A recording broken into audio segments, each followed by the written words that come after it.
सोमयज्ञ म्हटल्यानंतर किती प्रकार आहेत असा एक प्रश्न येतो। तर सोमयज्ञामध्ये 7 प्रकारचे सोमयज्ञ मुख्य सांगितलेले आहेत। तर त्यातला आपण जो करतो आहे तो अग्निष्टोम सोमयाग आहे। त्यानंतर अत्यग्निष्टोम, उक्थ्य, अतिरात्र, आप्तोर्याम, षोडशी आणि वाजपी असे हे 7 सोमयाग आहेत। आता त्यात आपल्याला जर एखादी वस्तू किंवा एखादं जर मागणं असेल, इच्छा असेल, ती पूर्ण जर करायची असेल तर त्याच्यासाठी अग्निष्टोम यज्ञ केल्यानंतर पुत्रकामेष्टी यज्ञ हा करावा लागतो।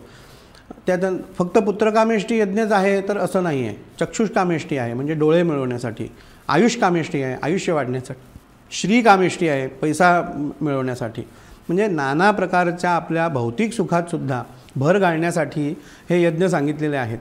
त्यामुळे पूर्वीच्या काळी त्यांची जशी भावना होती त्याप्रमाणे ते यज्ञ करायचे आणि त्यांना तसं फळ मिळायचं।